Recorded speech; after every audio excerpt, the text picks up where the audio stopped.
when war starts, when peace-loving people intervene to call for cessation of hostilities, they say no.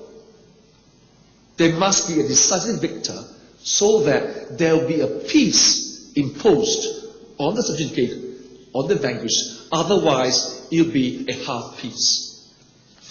Thirdly, wars which are concluded prematurely, even on humanitarian grounds, will give rise to future conflicts. Hence, the rhetorical question: does war precede peace, or peace precedes war? Fourthly, some experts even go as far as to say that wars are the products of problems during peacetime. How incredible a statement.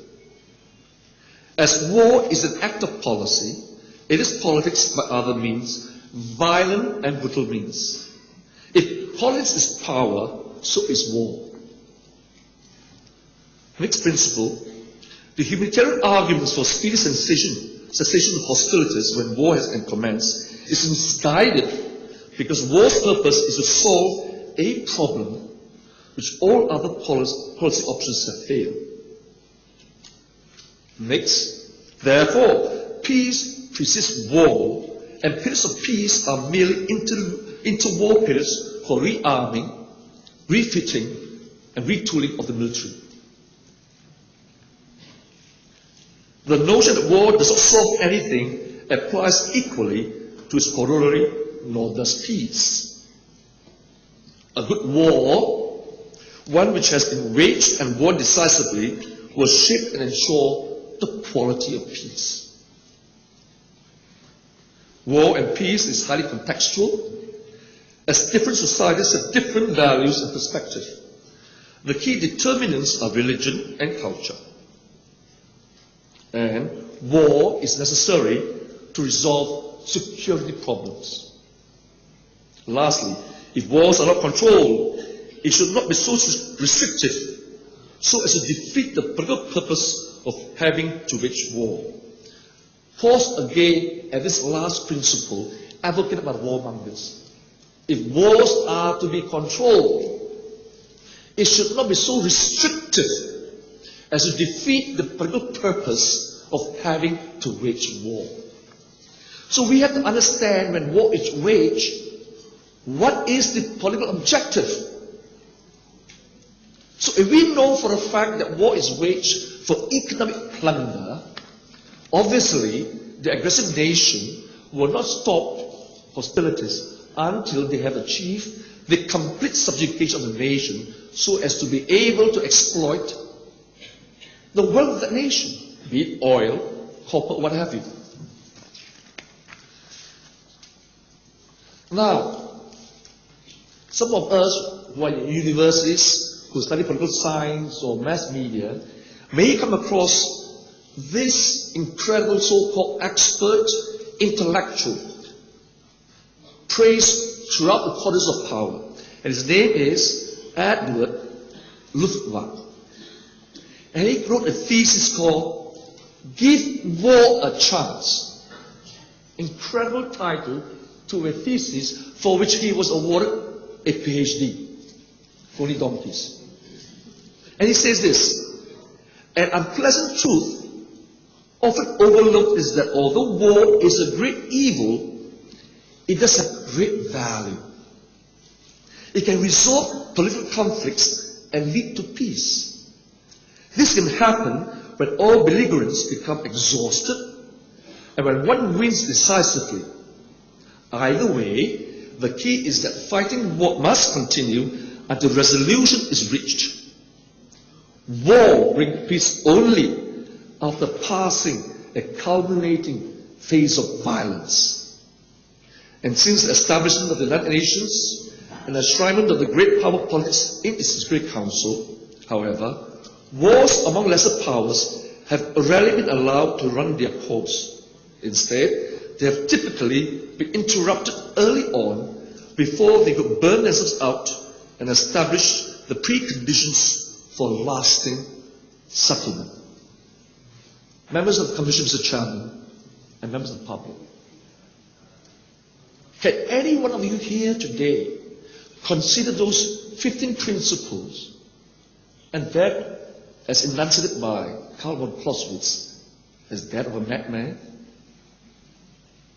Or is it a reasoning of an evil mind? Evil doesn't equate with madness. Let me tell you that. An evil, devious mind represents a mind that represents those vested interests that needs war for economic purposes, for politics by other means.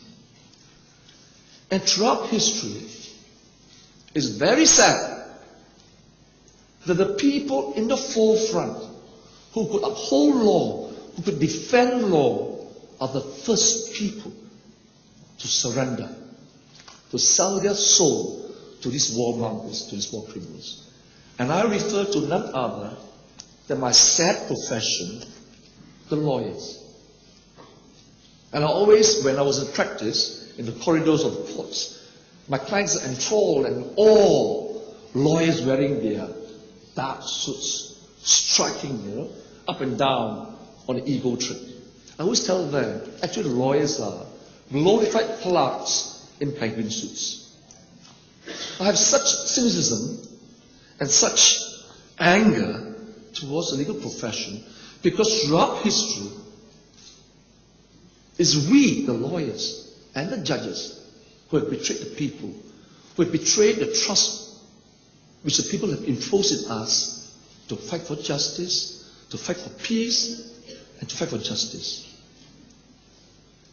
I'm going to create a lot of enemies by saying this in Bar Council, in other bar associations throughout the world. But I challenge them to prove me wrong.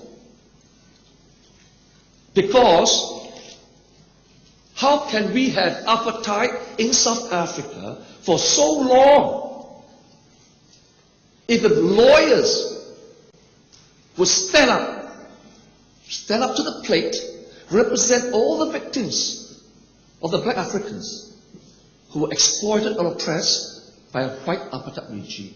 Take their case in court. Go to the United Nations. They did not. Because why? In Malay, jaga perut. Cari makan means my bread comes first, my comfort, my welfare. And how about the judges? They sit in high walls and benches and impressive buildings, and they pontificate. But when it comes to these issues, they have surrendered. They have surrendered. That's why apartheid lasted for so long. Likewise, in Second World War, in Nazi Germany, was there not lawyers and judges who failed to stand up to oppression, to racist laws? Likewise, in Mother England, how did the colonial policies of oppression that lasted for so many hundred years, so long that they pride themselves that our empire is so large that sun would never set? It was the lawyers who promulgated laws and legal reasoning to justify colonial occupation and policy. The lawyers. And the judges who were complicit in ensuring those laws are upheld and implemented. Likewise, in America, we have seen, this is not the first time that this brutality has occurred in the world. It was in Vietnam, the horrors of the Vietnam War, the horrors of the wars in El Salvador, Nicaragua, Guatemala, and the height of arrogance of the United States of America was when they unleashed a brutal war against a small little country called Nicaragua. And when Nicaragua then, so-called under the government of a leftist communist regime, took the incredible step of going to the ICJ